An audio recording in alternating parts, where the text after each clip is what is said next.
नमस्कार दोस्तों। आज की कहानी एक ऐसे गांव की है जिसे लोग भूतिया गांव कहते हैं। ये कहानी अगर आप अंत तक सुनते हैं तो आपको सच में डर का एहसास होने वाला है। और आपके पास कोई भूतिया कहानी है तो मुझे कमेंट में हाँ लिखो। चलिए अब अपनी कहानी को शुरू करते हैं।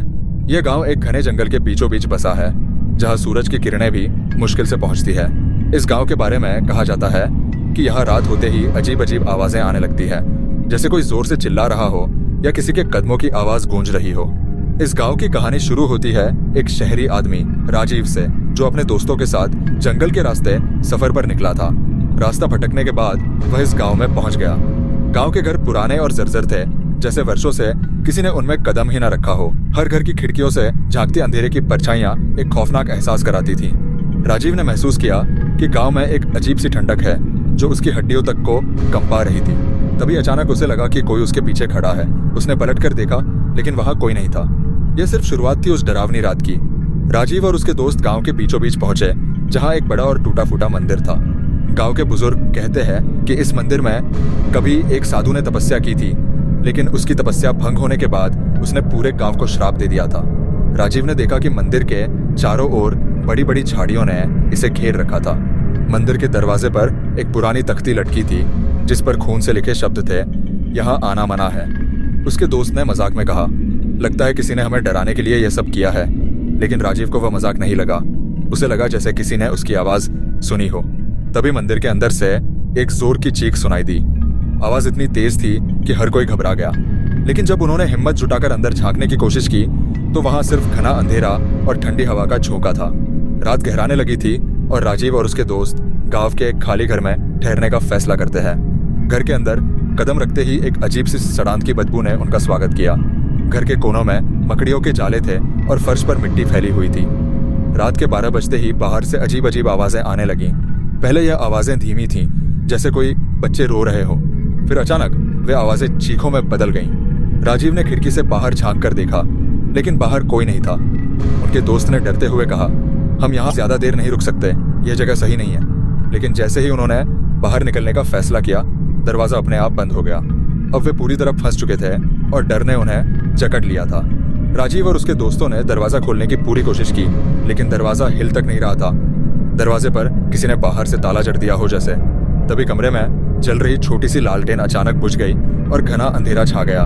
अंधेरे में किसी के पैरों की आहट सुनाई दी। वे सभी घबरा गए और दीवार से चिपक कर खड़े हो गए। तभी एक धीमी फुसफुसाती आवाज आई, तुम यहाँ क्यों आए हो? आवाज इतनी डरावनी थी कि उनकी रूह कांप उठी। राजीव ने हिम्मत जुटाकर पूछा, तुम कौन हो? लेकिन कोई जवाब नहीं मिला। सिर्फ वही आवाज कमरे में गूंज रही थी। अचानक खिड़की के बाहर किसी का चेहरा दिखाई दिया। वह चेहरा इंसानी नहीं था। उसकी आंखें गड्ढों की तरह काली थी और चेहरा खून से लथपथ। जैसे ही उन्होंने उस चेहरे को देखा, एक जोरदार चीख के साथ खिड़की का शीशा चकनाचूर बता रहे हैं। जैसे ही मोहित ने दीवार पर हाथ रखा, हो गया। डर और घबराहट के बीच राजीव ने दीवार पर कुछ अजीब संकेत देखे। दीवार पर पुराने खून से कुछ अजीब आकृतियां बनी हुई थीं। वे संकेत किसी प्राचीन भाषा में थे। राजीव के दोस्त मोहित ने कहा, यह शायद हमें यहाँ से निकलने का तरीका। वह अचानक जोर से पीछे गिर पड़ा। उसकी आंखें पल भर के लिए सफेद हो गईं और वह चीखने लगा, वे आ रहे हैं, हमें यहाँ से भागना होगा। यह देखकर बाकी दोस्त भी डर के मारे कांपने लगे।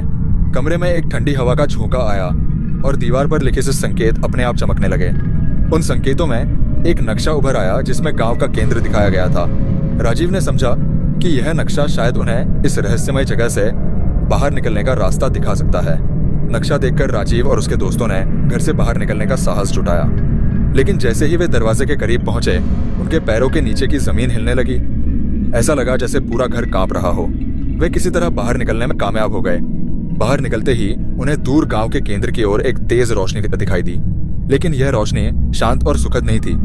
यह रोशनी इतनी अजीब थी कि उसके पास जाते ही उनकी सांस रुकने सी लगी। गांव के पेड़ों के बीच से अजीब परछाइयां चलती हुई दिख रही थी।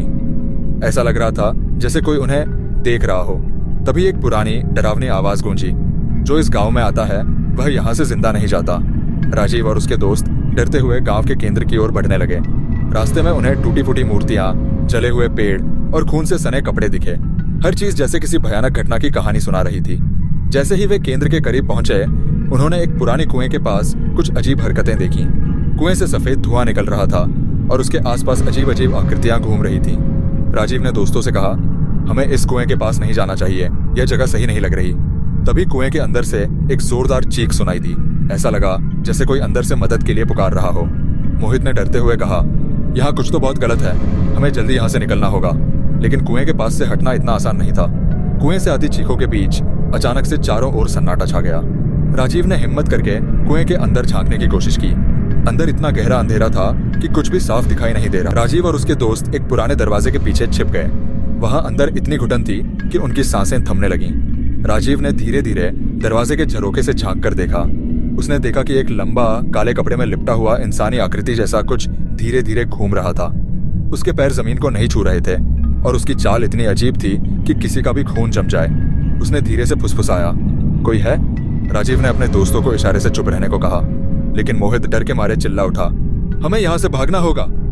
उसकी आवाज सुनते ही वह काली आकृति स्कूल के दरवाजे की ओर बढ़ने लगी। राजीव और उसके दोस्त दौड़ते हुए स्कूल के एक और कमरे में पहुंचे। यह कमरा पहले से भी ज्यादा डरावना था। कमरे में दीवारों पर अजीब सी आकृतियां बनी थीं और फर्श पर जंग लगे औजार बिखरे हुए थे। तभी कमरे के कोने से एक छोटे बच्चे की रोने की आवाज आने लगी। राजीव ने सोचा कि यह उनकी मदद की गुहार हो सकती है। उसने कमरे के कोने में जाकर देखा, लेकिन वहां कोई नहीं था। फिर अचानक दरवाजा अपने आप बंद हो गया और कमरे की सारी लाइट्स बुझ गईं। कमरे के बीचों बीच फर्श पर एक बड़ा सा गोला चमकने लगा। उसमें अजीब सी परछाइयां घूम रही थीं। एक गूंजती हुई आवाज सुनाई दी, तुमने हमारी नींद खराब की है, अब इसकी सजा मिलेगी। कमरे में सब कुछ तेजी से बदलने लगा। दीवारें हिलने लगीं और जमीन के नीचे से हाथ बाहर आने लगे। राजीव और उसके दोस्तों ने जैसे तैसे दरवाजा तोड़कर बाहर निकलने की कोशिश की। बाहर निकलते ही वे सीधे गांव के बीचों बीच आ गए, जहां उन्हें गांव का एक बड़ा पेड़ दिखा। पेड़ के नीचे कई इंसानी खोपड़ियां बिखरी हुई थी। राजीव ने महसूस किया कि यह गांव का सबसे डरावना हिस्सा है। तभी पेड़ के पीछे से वही काली आकृति दोबारा प्रकट हुई। इस बार वह बहुत करीब थी और उसकी आंखों से लाल रोशनी निकल रही थी। वह बोली, तुम्हारे पास सिर्फ एक मौका है, भाग सकते हो तो भाग जाओ। काली आकृति की चेतावनी के बाद राजीव और उसके दोस्तों ने दौड़ना शुरू कर दिया। उनकी सांसें उखड़ रही थीं, लेकिन डर उन्हें रुकने नहीं दे रहा था। गांव की संकरी गलियों से भागते हुए उन्होंने देखा कि उनके चारों ओर अजीब साए तेजी से उनकी तरफ बढ़ रहे थे। मोहित ने डरते हुए कहा, यह हमें नहीं छोड़ेंगे, यह हमारी जान लेने के लिए आए हैं। राजीव ने उसे शांत करने की कोशिश की, लेकिन उसकी खुद की हिम्मत भी जवाब दे रही थी। तभी एक जोरदार आवाज के साथ एक पुराना खंडहर उनके सामने गिर पड़ा और उनका रास्ता बंद हो गया। अब उनके पास कोई और रास्ता नहीं बचा था। तभी उन्होंने देखा कि पास में एक पुरानी सुरंग थी, जो शायद उन्हें इस गांव से बाहर निकाल सकती थी। सुरंग में घुसते ही ठंडक और घुटन का एहसास होने लगा। सुरंग के अंदर अजीब अजीब सी आवाजें गूंज रही थीं। ऐसा लग रहा था जैसे कई लोग अंदर फंसे हुए हो और मदद के लिए चिल्ला रहे हो। सुरंग की दीवारों पर खून से सने हाथों के निशान थे। मोहित ने कहा, यह जगह भी सुरक्षित नहीं है, हमें यहाँ से भी जल्दी निकलना होगा। लेकिन सुरंग के अंदर एक अजीब शक्ति उन्हें अंदर खींचे जा रही थी। तभी सुरंग के कोने से एक सफेद परछाई उभरी। वह धीरे धीरे उनकी ओर बढ़ने लगी। उसकी आंखें जलती हुई अंगारों जैसी थीं और उसकी आवाज किसी मरते हुए इंसान जैसी थी। वह बार बार सिर्फ एक ही बात कह रही थी, तुम नहीं बचोगे। सुरंग के अंत में एक बड़ा कक्ष था। कक्ष के बीचों बीच एक प्राचीन अलमारी जैसी चीज रखी थी। राजीव ने सोचा कि शायद इसमें कोई रहस्य छिपा हो जो उन्हें इस गांव से बाहर निकलने में मदद कर सके। जैसे ही उन्होंने अलमारी खोली, अंदर से तेज हवा का झोंका निकला और अलमारी के अंदर एक महिला की डरावनी परछाई प्रकट हुई। वह हंसते हुए बोली, यह तुम्हारा अंत है, अब तुम कभी इस गांव से बाहर नहीं जा सकते। महिला की हंसी इतनी डरावनी थी कि सबके कान सुन्न हो गए। तभी सुरंग का पूरा कक्ष कांपने लगा और अलमारी से आग की लपटें निकलने लगीं। अब उनके पास सिर्फ एक ही रास्ता था, जान बचाने के लिए भागना। राजीव और उसके दोस्त सुरंग से बाहर भागने की कोशिश कर रहे थे, लेकिन ऐसा लग रहा था जैसे सुरंग का रास्ता कभी खत्म ही नहीं हो रहा। अचानक सुरंग की दीवारों से आत्माओं के साए बाहर निकलने लगे। वे धीरे धीरे करीब आते जा रहे थे। आत्माओं की आवाजें डर से उनकी हिम्मत तोड़ रही थीं। उनमें से एक आत्मा ने राजीव के पास आकर कहा, तुमने हमारी शांति भंग की है, अब तुम इसका अंजाम भुगतोगे। आवाज इतनी गूंजदार थी कि मोहित चिल्ला उठा और दौड़ते हुए गिर पड़ा। राजीव ने मोहित को उठाने की कोशिश की, लेकिन सायों ने उसे चारों ओर से घेर लिया। एक डरावनी हंसी गूंजने लगी और साये मोहित के शरीर में समाने लगे। राजीव ने अपनी पूरी ताकत लगाकर उसे खींचा और सुरंग के दूसरे छोर की ओर दौड़ पड़ा। सुरंग के अंत में उन्हें हल्की रोशनी दिखाई दी। ऐसा लगा जैसे यह रोशनी उन्हें इस डरावने गांव से बाहर निकाल सकती है। राजीव और उसके दोस्त तेजी से उस रोशनी की ओर भागे। जैसे ही वे रोशनी के करीब पहुंचे, उन्हें एक बड़ा दरवाजा दिखाई दिया। दरवाजे पर अजीब तरह की आकृतियां बनी थीं और उस पर खून से लिखा हुआ था, यहाँ से बाहर निकलने की कोशिश मत करना। राजीव ने डरते हुए दरवाजे को खोलने की कोशिश की, लेकिन वह हिल भी नहीं रहा था। तभी एक तेज चीख सुनाई दी और दरवाजे के पीछे से वही महिला की परछाई प्रकट हुई। उसने कहा, तुम जितनी भी कोशिश कर लो, यहाँ से कोई नहीं जा सकता। राजीव ने हार नहीं मानी। उसने अपने दोस्तों को इशारा किया और दरवाजे को धक्का देने लगा। उनके सारे दोस्त मिलकर दरवाजे को खोलने की कोशिश करने लगे। उसी समय महिला की परछाई हवा में गायब हो गई, लेकिन एक तेज आवाज में उसने चेतावनी दी, अगर तुमने यह दरवाजा खोला तो उसकी कीमत चुकानी पड़ेगी। दरवाजा धीरे धीरे खुला और बाहर का रास्ता दिखाई दिया, लेकिन जैसे ही वे बाहर निकले उन्हें एहसास हुआ कि वे वापस उसी गांव के बीचों बीच आ गए हैं। गांव के सभी साये उनकी ओर बढ़ने लगे। यह सब देखकर उनके होश उड़ गए। गांव के बीचों बीच खड़े राजीव और उसके दोस्तों को अब समझ में नहीं आ रहा था कि आखिर हो क्या रहा है। गांव की सड़कों पर तेज धुंध फैलने लगी और हर तरफ से वही डरावनी आवाजें सुनाई देने लगी। राजीव ने अपने चारों ओर नजर दौड़ाई और देखा कि गांव का पुराना पेड़ फिर से उनकी तरफ बुला रहा है। पेड़ के नीचे खोपड़ियों का ढेर था और उन खोपड़ियों की आंखों से खून बहता दिख रहा था। तभी पेड़ के पास खड़ी एक परछाई बोली, तुमने हमारी नींद खराब की है और अब इस गांव की सच्चाई जानने का समय आ गया है। राजीव ने कांपते हुए पूछा, कौन हो तुम और हमसे क्या चाहते हो? परछाई ने जवाब दिया, यह गांव उन आत्माओं का घर है जिन्हें उनके अपनों ने धोखा दिया। अब यह गांव उनकी आत्माओं का कैदखाना बन चुका है और तुम जो यहाँ आए हो कभी लौट नहीं सकते। अब राजीव को एहसास हुआ कि यह गांव सिर्फ एक भूतिया जगह नहीं बल्कि एक श्रापित भूमि है।